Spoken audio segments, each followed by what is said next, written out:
All right, welcome to another episode of Infolytics podcast. I'm Shankar, and today we are going to talk about, is there a leak in your Elasticsearch data lake? Top 5 things to prevent a data leak with Simone Scarduzio. Simone is the project lead for ReadOnlyREST, the security plugin for Elasticsearch and Kibana. Simone, welcome to the show. Oh, thanks for having me, Shankar. Let's jump right into the topic. So just in the past week, there have been 3 instances of massive data leak involving Elasticsearch cluster.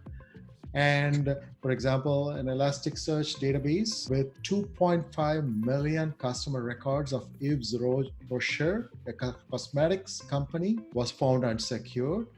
Just before that, Ecuador, the country of Ecuador, had a large Elasticsearch cluster with millions of its citizen information was available on the internet with all the personal details of the citizen. And then the last but not the least, the biggest one of all, folks found a large database with 198 million car buyers record online from a lead generation company. So this is very scary stuff. So, Simone, what do you think are the root causes of such data leaks? So we are following these incidents like as they arrive. So there is so much in common between all of them. So basically, what I found that is in common is that there is almost always involved a delegation process of the development process.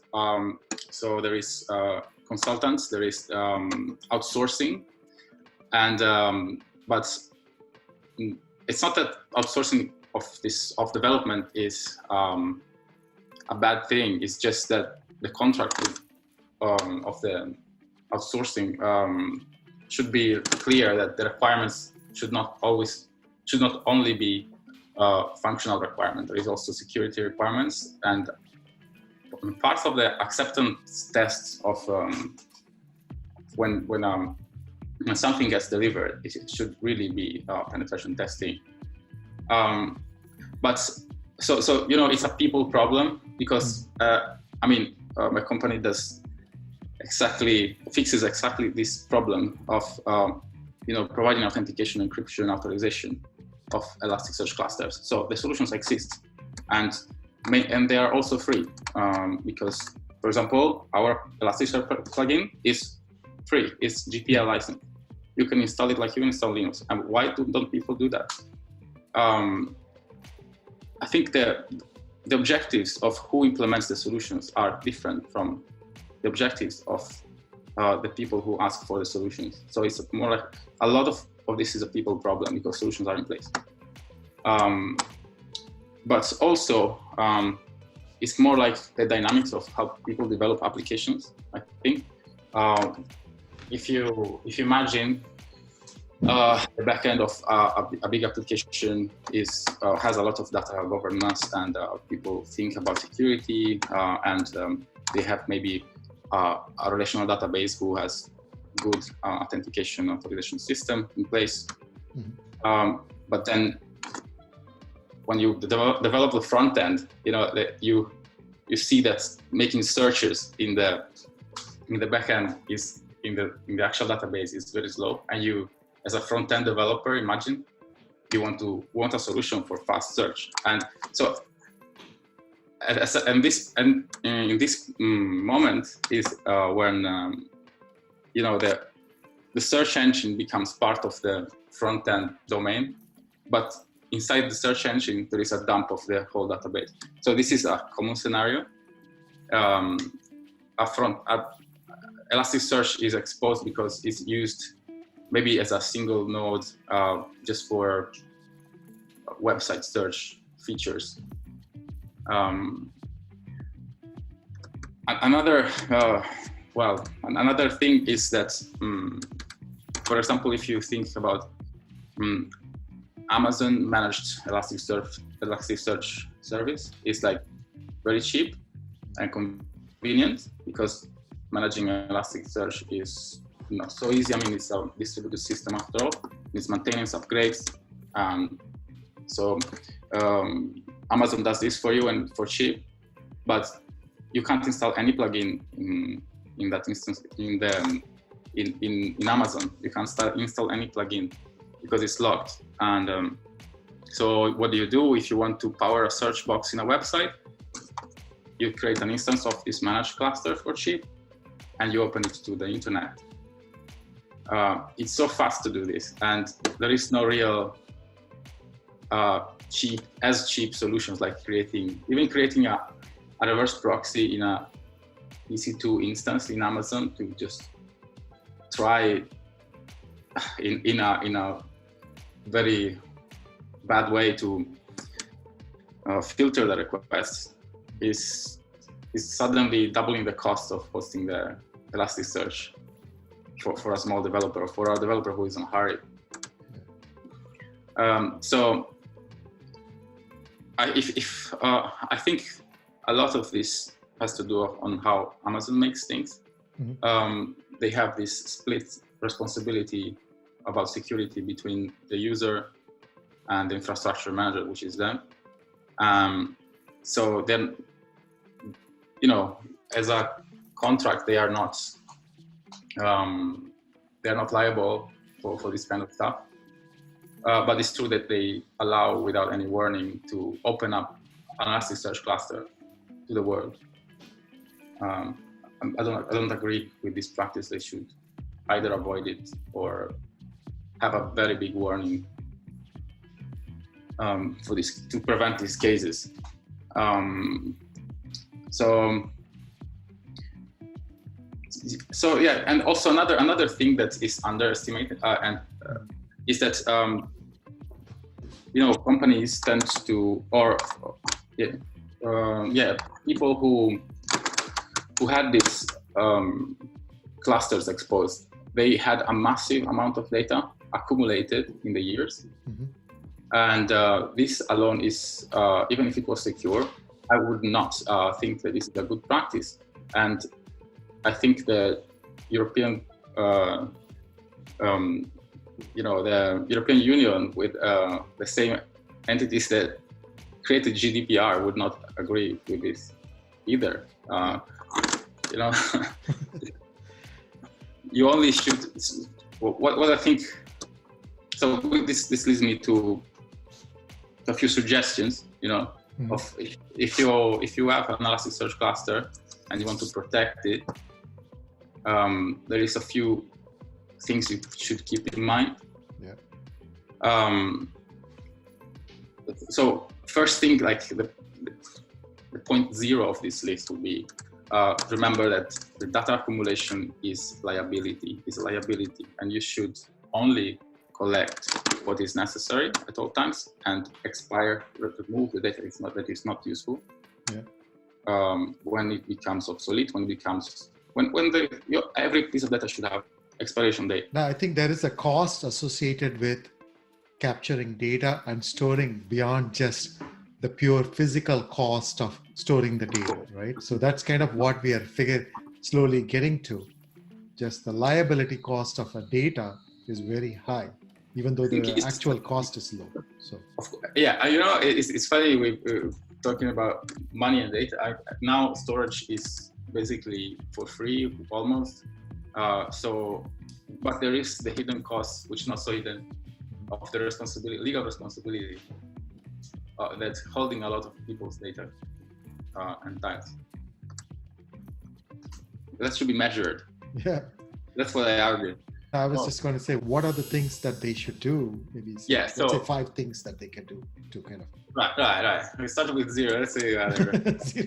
Maybe up to 4 because I'm a developer as well. So.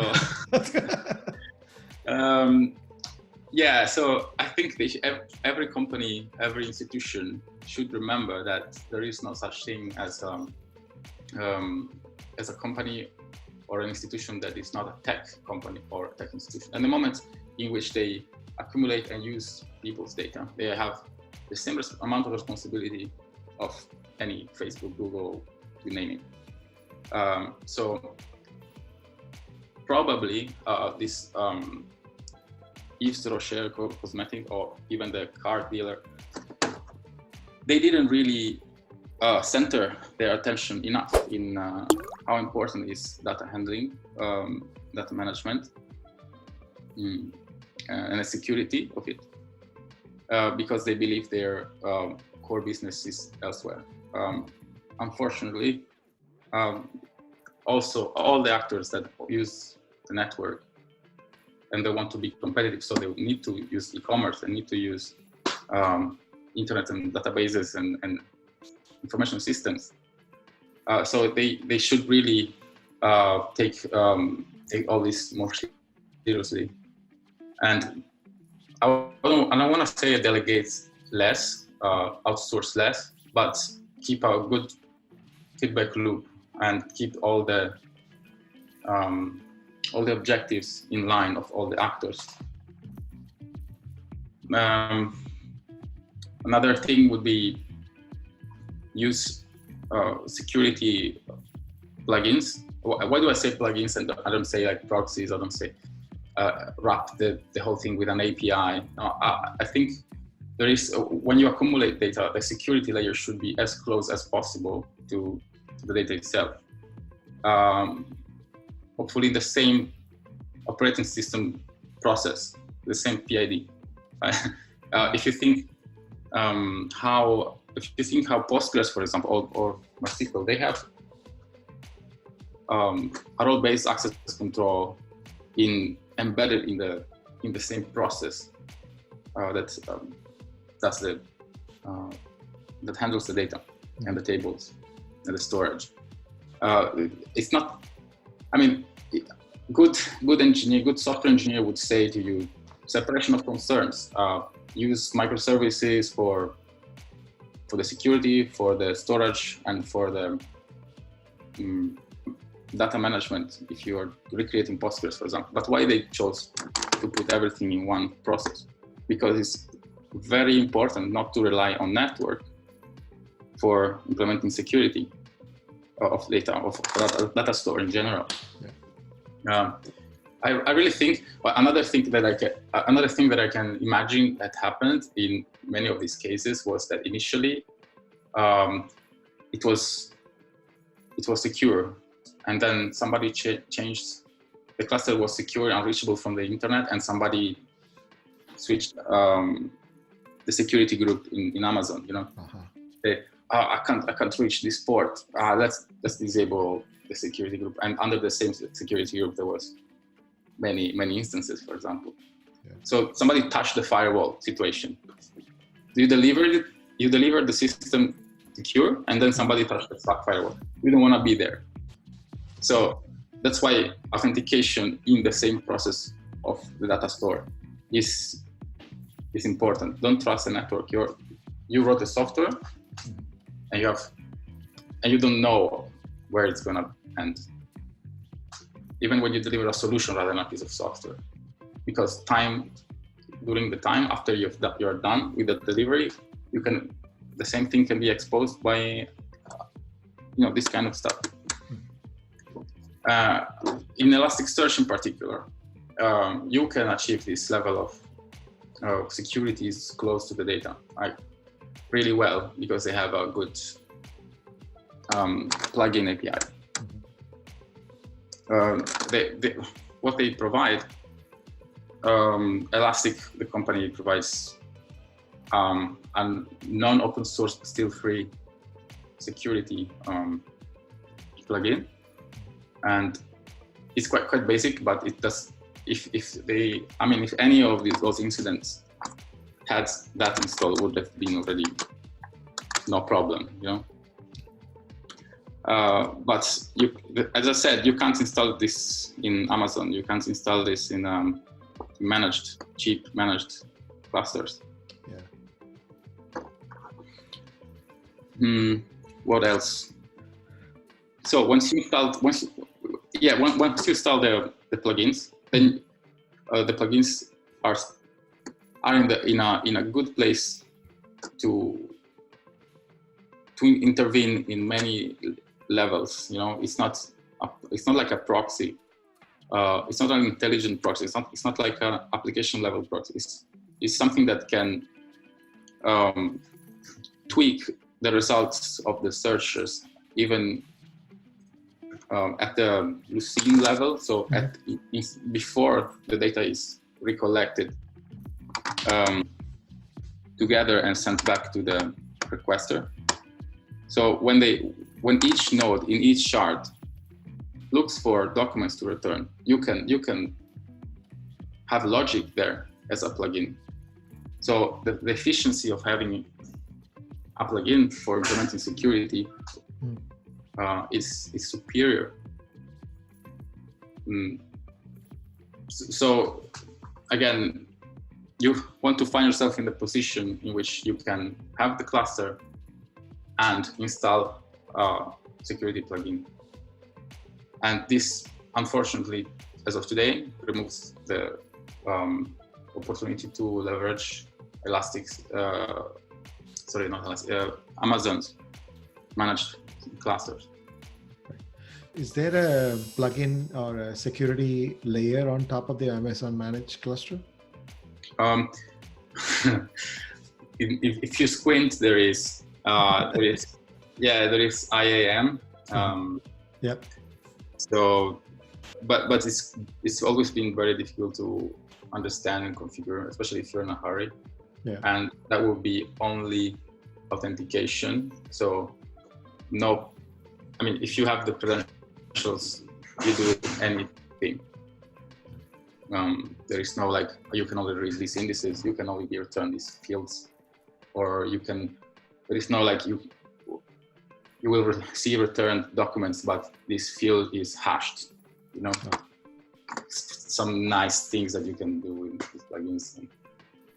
So yeah, in theory there is, but nobody really does it because it's complicated. And you need also another thing, you need a different set of permission to your AMI user. So if you are, so there is the organization, and then as a developer, you are given the permissions to use managed Elasticsearch because you have this website. Yeah. No, now you have to have the permissions to create IAM user for the website. Okay. But it doesn't really go anywhere because when the searches generally originate from the client side, from the browsers, so you would basically need to trickle down the credentials all the way to the browser, and then you sniff the credentials as an attacker. IAM is an apparent solution. It's not. I don't think it's adequate. Sorry. Okay. So, are there tools that look at your accounts or the ways you can get to the data in Elasticsearch, kind of like a scanner, right? Scanners and looks for which indices are accessible, open, what kind of, are there tools like that?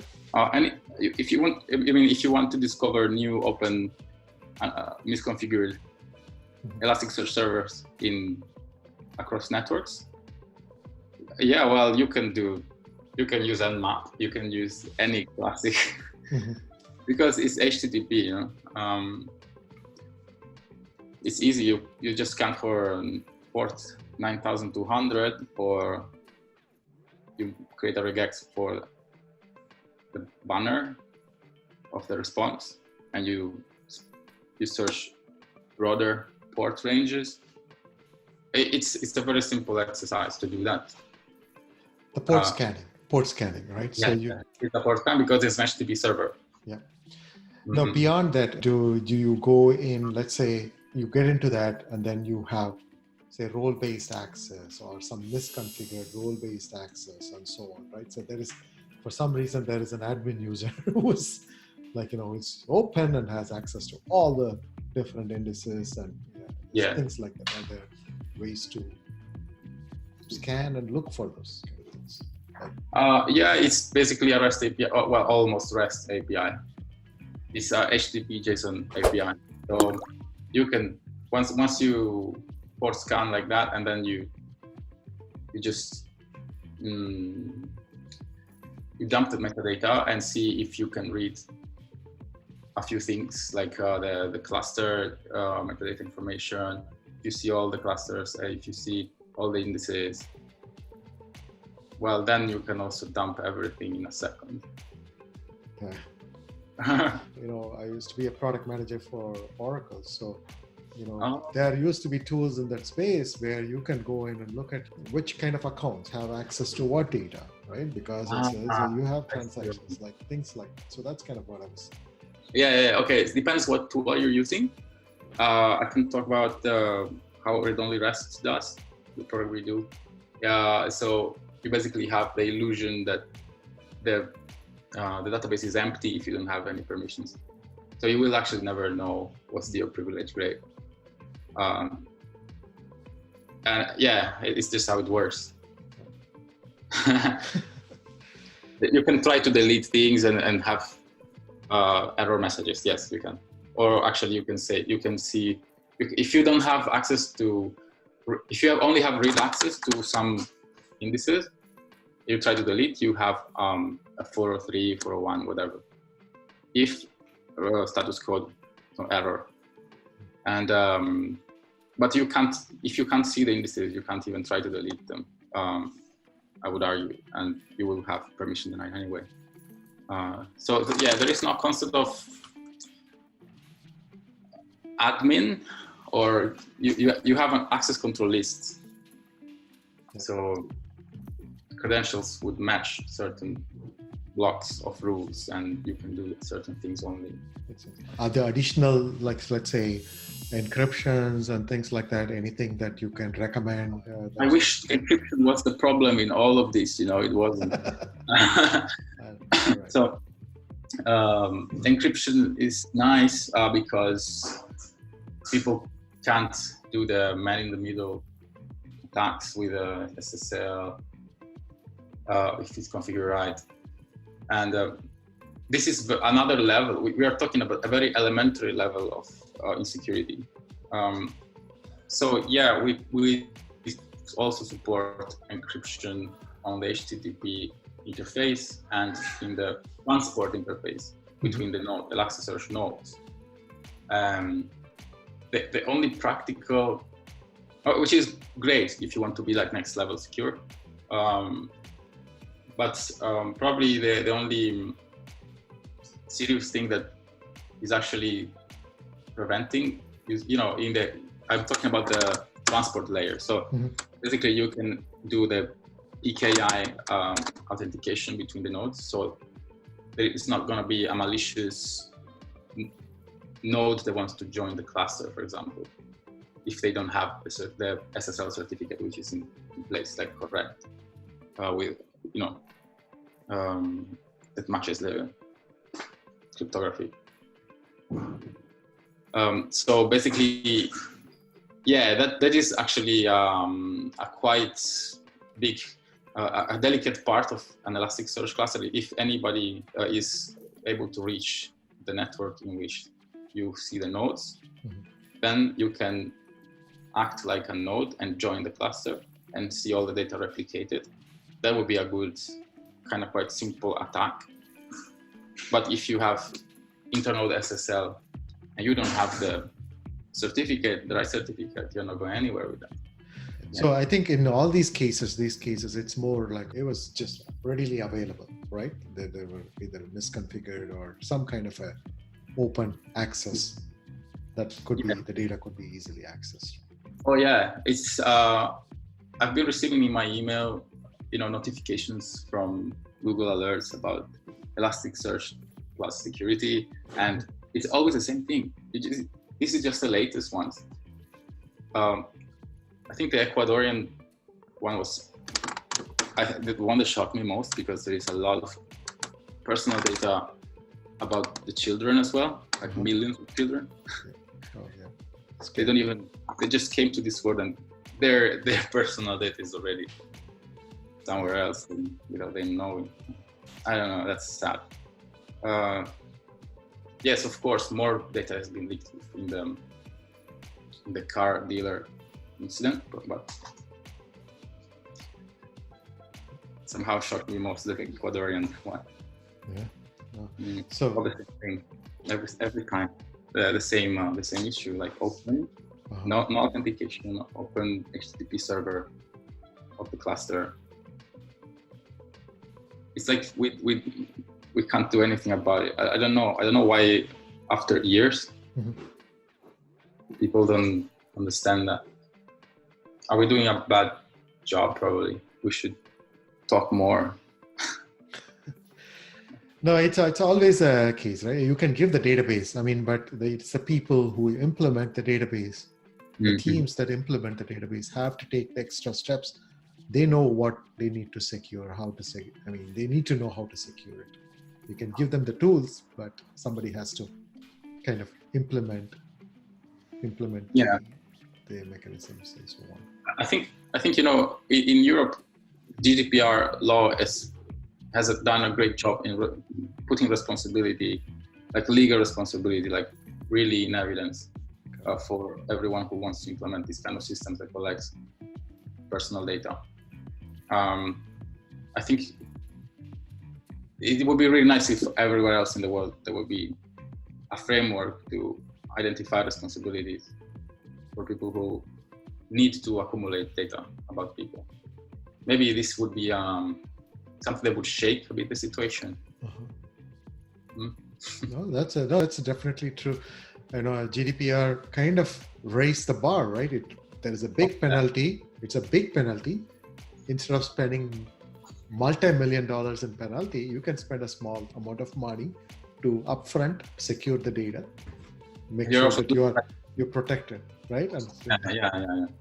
So the same thing is also coming soon to California. I think they're also coming up with California is coming up with its own data protection law, which is mirrored. I think it's very close to GDPR. So as you said, some other countries and states have to start looking at this data protection and kind of raise the cost of, raise the cost of not doing it, right?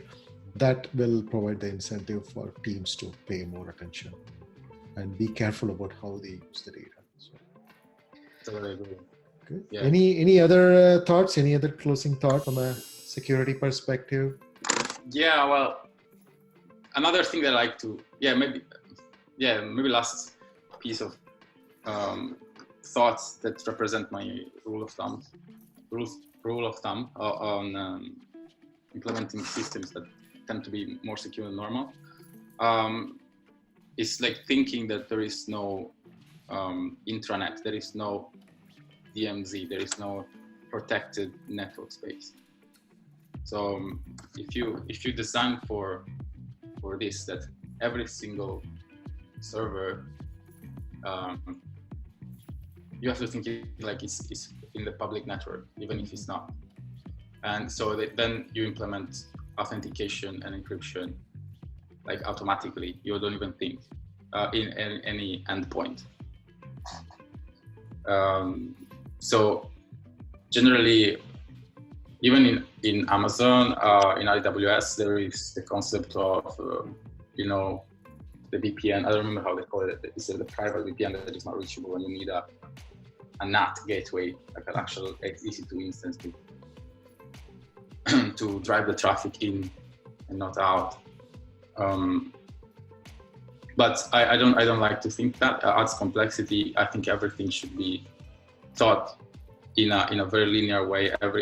Every server should be thought like it's in the public network, and never skip authentication, never skip encryption. Things that end up pretty standardized, pretty flat on the network, on the network topology side, and you're not going to be wrong. I think this is a good way to think about systems. I think there is this concept of zero trust, right? It's very close to that, basically. You don't trust.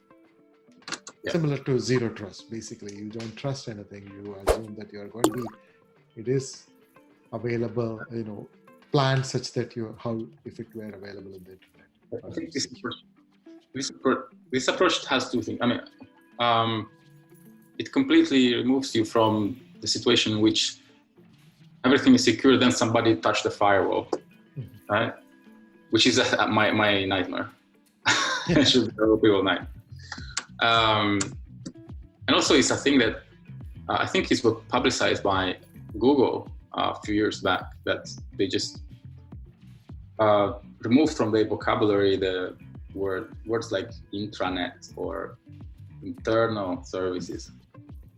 The authorization of certain services inside Google that are internal use only are, that is a decision of the authorization system, but it's always reachable, kind of. That's how I understood it. I don't have visibility into how they do things today, but it's emerged from, I don't remember, I've maybe read it somewhere. And it made sense to me, and I started using it in my head. Thanks, Simone. If users want to learn more about ReadOnlyREST, could you give a shout out to your website so that they can take a look at it? Oh, yes. Sure. So we offer an open source Elasticsearch plugin, which has more features than a lot of non-free plugins. And you can go and see and download it yourself at readonlyrest.com, readonlyrest.com. And also we do a Kibana plugin, actually two. One is the Pro and one is the Enterprise. The Enterprise one is more like for companies that have multiple departments, or like people at CERN have different experiments, the same data set, but different experiments, and they have different dashboards, so they have multi-tenancy. And yeah, we integrate with a lot of authentication systems, LDAP and SAML are the most famous ones. And yeah, so visit our website and give it a try. I think it's worth it, as we saw today. Thank you, Simone. All right, that's it for today. Please do subscribe and provide us your reviews so that we can help other users like you to help improve their security operations, IT operations, and business operations. If you are interested in learning more about Skedler, please visit skedler.com. You can download a 21-day free trial of Skedler and see how it can help you with Elasticsearch and Grafana reporting. You can also download Skedler from skedler.com/download. Thanks for joining. We will see you soon in another episode of Infolytics. Thank you. Thank you. Bye. All right. Thanks.